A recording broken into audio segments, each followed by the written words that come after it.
My name is Tim from Signagelive, and today we're going to be understanding what system on chip is, what it means, and what it means to you when it comes to digital signage. So, to get started, what is system on chip? System on chip is a chipset that is built into a player, which is also a screen. So the three that we'll be looking at today is Samsung, LG, and we'll also be looking at Philips. What this basically means is everything that you're looking for in digital signage is built into one screen. No additional hardware is required, you'll just need power and potentially Ethernet depending on what your configuration is. We've got a couple of screens that are up and running here. Down here at the bottom we've got a Philips player, and at the top we've got a Samsung SoC with a Tizen chip. System on chip started in around 2013 with the most basic model being released, allowing you to not have an additional piece of hardware. Historically and traditionally there were a lot of other devices out there, such as Windows devices or whatever it might be, that would utilize your digital signage and manage your digital signage outside of your screen. What they were looking to do with system on chip is integrate that all into one simple solution when it comes to delivering your digital signage. Obviously back then at the very beginning these were very simple devices that were simply able to display images and videos and some basic features and functionality that we expect to see in most CMS platforms today. One of the questions you might be asking when you're looking at digital signage is, am I going to go with a standalone player or am I going to go with a system on chip screen? And we've put together a compiled list down at the bottom of this article for you to review what the benefits and negatives are, just depending on what you're looking to do. When it comes to system on chip, things have come a long way since the initial origins back in 2013, and they're a lot more powerful and robust now when it comes to displaying content. And they're able to deliver most of the things that you experience in your normal working day or your environments with digital signage today. There is some limitations, so it's worth looking at what you need to consider when looking at system on chip. The first of which is power. Now obviously system on chip, as I mentioned, has become a lot more powerful than they were back then, but they're never going to compare to a standalone device which is dedicated with a huge amount of CPU or GPU to deliver the content. This will only really become relevant to you if you're looking at pushing some very hard content to push. So for example, HTML5 with a lot of animation would be something we would maybe consider, and we always advise testing when looking at SoC for that specific requirement. It also works when we're looking at multiple video files or 4K or 8K content. Now you'll just need to make sure that whatever SoC you do choose has those functionalities and you've tested them. So it's all about finding exactly the right hardware solution that matches your requirements. So take for example something like a standalone player like BrightSign. They come with a range of different devices that you can choose from the very top end to the very lowest end as well. Now the top end XT devices will allow you to display the most powerful HTML5 with RSS feeds and animation and video files all running concurrently. And if that's something that you're looking to do, it might well be worth looking at that specifically. But with SoC, it does cover most of the basic ground. So again, really the end result is always make sure that you've tested anything you want with a proof of concept before you go out and purchase a large amount of these devices, because they will be with you for the foreseeable 3 or potentially even 5 years when you look at moving forward. One big benefit that system on chip brings to the table is space, especially if you're looking in smaller areas. QSR is a good example of this, where you've got an environment that is very busy, a lot of people moving around, and you've got to have screens that will fit into a small space. SoC means that you don't have any additional hardware, so even when we're talking about down to the millimeter spacing, your SoC will fit in and the power cable can simply slide in the back. Now you can do these with standalone devices, but again it comes to understanding how you're going to be arranging your environment and looking at the actual physical space and location and how that's going to work for you. One of the other things to consider when looking at SoC is about failover. Now being able to have a system on chip screen, let's take a real life example. We'll go back to our QSR.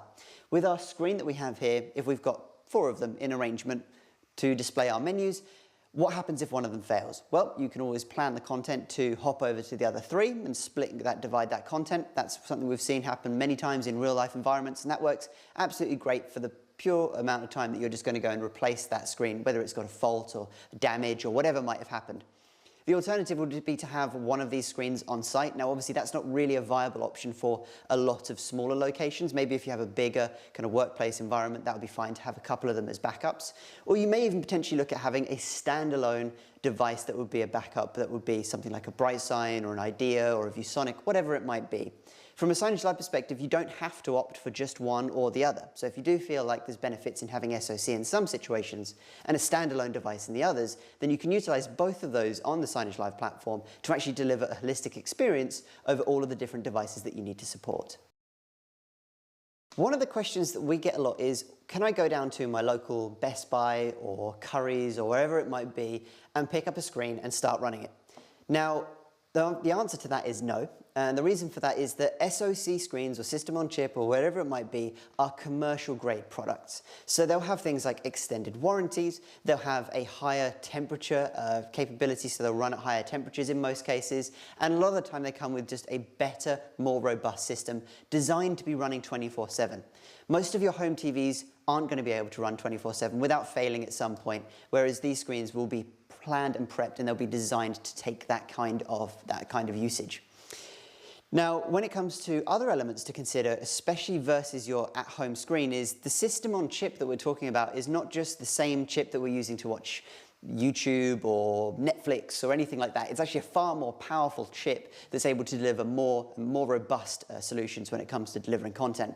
The other side of that as well is thinking about brightness. A lot of these screens will come with a higher nit or basically candlelight power is the only way that they describe that. And what that will mean is that in environments that are already very well lit or environments actually that are outside, these screens are going to become far more visible than your at-home TV, and they're really going to struggle. Your at-home TV is going to struggle to deliver that kind of content. The other thing to consider, especially when looking at your at-home versus a commercial grade product, is distribution.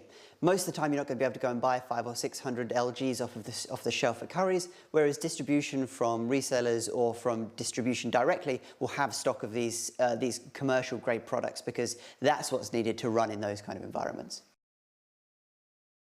So let's ask the question, what system on chip option should I have? You have LG, Samsung and Tizen, and which one is better and why? Well, the honest answer is there is no honest answer. The three that we're going to focus on is Samsung, LG and Philips. They're the ones that we're most familiar with and the ones that we support directly. There are a few others, but these are really the three main contenders.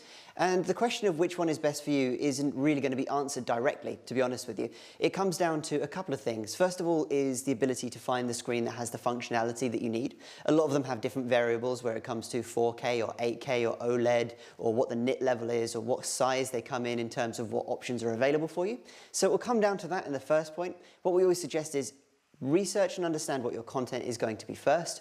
Are you going to have multiple video outputs? Are you going to have RSS feeds? All of these things you should kind of tick off on your list first, and then look at what these players are able to support. Once you've done that, you'll already have reduced down the limit of what screens will work for you. Sometimes this will also come down to distribution. You may have a preferred reseller partner that gets a really good deal on an LG screen over a Samsung screen, and that would be your preferred methodology. You may already have some LG screens on site and you want to replicate that so you don't have any changes in the hardware option. Some of these will all come down to your preference and the ability, and then finally the pricing, obviously, which is a really big part of that. Making sure that the price matches what you've got in your budget, and always consider that budget and set that aside.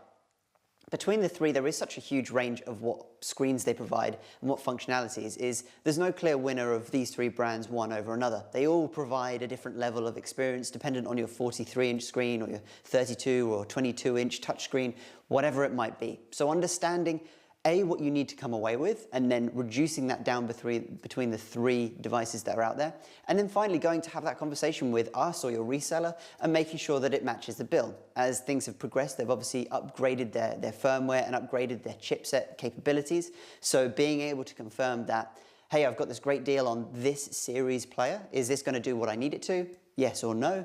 And if no, then maybe we need to look at the more upgraded or more recent player, or maybe we even potentially need to look at a standalone. And it's these kind of conversations that need to be had as we go through that process and understand what your requirements are. And that's something that we spend a lot of time talking about. The next piece to focus on is looking at things like native portrait and features within your platform that you need. So within native portrait, as an example, your screens currently, we have two here running in landscape. Now what we could do is actually publish and create that content longwise and then rotate our screen 90 degrees so it's displaying in a portrait orientation. However, a lot of these screens actually have the capability of running something called native portrait. What that will mean is content that you can't just simply flip over in an editing program, things like apps like clocks and weather and all of these things that actually doesn't have a rotate functionality. You will then be able to configure the screen so it knows it's meant to be running in portrait and all of that content looks correct. Another thing to consider, especially if you're looking at portrait, making sure it's native portrait if you're going to need that functionality. We've mentioned HTML5, obviously that's a really important thing, and we always recommend testing your HTML5 content, whether that be a website or a custom developed widget or whatever it might be that you're looking to display on the screen. So that's pretty much everything that you need to know to get started with System on Chip. We'll probably take this further one day and go individually into each specific offering, whether it be LG, Samsung or Philips or anything else out there. So if you do have any questions, feel free to reach out to us. Otherwise, we'd be more than happy to have a conversation with you directly. So do feel free to reach out to one of our account managers or hit the chat bot in the corner to ask any more questions. We'll speak to you soon. Thanks very much.